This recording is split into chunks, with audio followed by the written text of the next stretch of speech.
নবম শ্রেণীর প্রিয় ভাই বোনেরা কেমন আছো তোমরা? আশা করি সবাই ভালো আছো।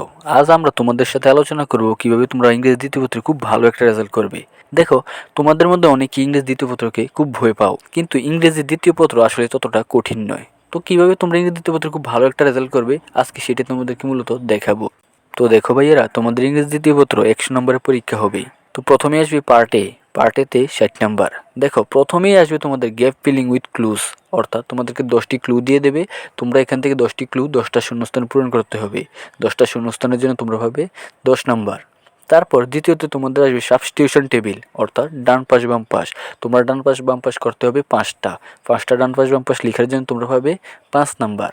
তারপর 3 নম্বরে আসবে তোমাদের রাইট ফর্ম অফ ভার্ব, অর্থাৎ তোমাদেরকে এখানেও 10টা ক্লু দেওয়া থাকবে, তোমরা শূন্যস্থান পূরণ করতে হবে 10টা।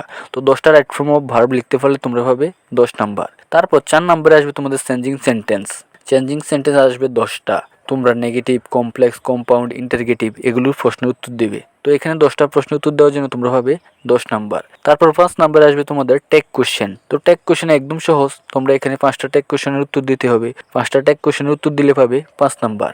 তারপর 6 নম্বরে আসবে তোমাদের সাফিক্স প্রিফিক্সও খুবই সহজ, তোমরা এখানে সাফিক্স প্রিফিক্সে 5টি উত্তর দেওয়ার জন্য পাবে 5 নাম্বার। তারপর তোমাদের 7 নম্বরে আসবে প্রিপোজিশন। এখানে তোমাদেরকে 5টি শূন্যস্থান পূরণ করতে হবে। তো 5টি প্রিপোজিশন পূরণ করার জন্য তোমরা পাবে 5 নাম্বার। তারপর দেখো, তোমাদের 8 নম্বরে আসবে সেন্টেন্স কানেক্টরে তোমাদেরকে 5টি শূন্যস্থান পূরণ করতে হবে। তো এখানে 5টি শূন্যস্থান পূরণ করার জন্য তোমরা পাবে 5 নাম্বার। এরপর পার্টেতে লাস্ট 9 নম্বরে আসবে তোমাদের পাংচুয়েশন অ্যান্ড ক্যাপিটালাইজেশন। তোমরা দাড়ি, কমা, ফুল স্টপ কোথায় কোনটা বসবে সেগুলো ঠিক করে বসাতে হবে। তো এটা লেখার জন্য তোমরা পাবে 5 নাম্বার। তারপর দেখো, তোমাদের পার্ট বিতে তোমাদের আসবে কম্পোজিশন অংশ, অর্থাৎ রাইটিং পার্ট।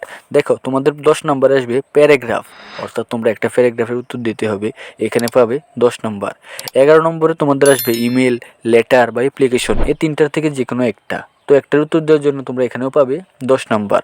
এবং সবশেষ 12 নম্বরে আসবে তোমাদের কম্পোজিশন, অর্থাৎ রচনা। তো তোমরা রচনার জন্য পাবে এখানে 20 নাম্বার। তো মোটেই 40 নাম্বার। তো পার্ট এতে 60 নাম্বার, পার্ট বিতে 40 নাম্বার। তো এইভাবে মোট তোমাদেরকে 100 নাম্বারের পরীক্ষা দিতে হবে। তো ভাইয়ারা, এই ছিল আজকের আয়োজন। ভিডিওটা ভালো লাগলে তোমরা অবশ্যই একটা লাইক দিয়ে রাখো, এবং পরবর্তী ভিডিওতে কোন বিষয় নিয়ে সাজেশন চাও সেটা কমেন্ট করে জানাও। পাশাপাশি পড়ালেখা শিখি চ্যানেলটাকে সাবস্ক্রাইব করতে ভুলো না। তো দেখা হবে পরবর্তী ভিডিওতে। সবাই ততক্ষণ ভালো থাকো। ধন্যবাদ।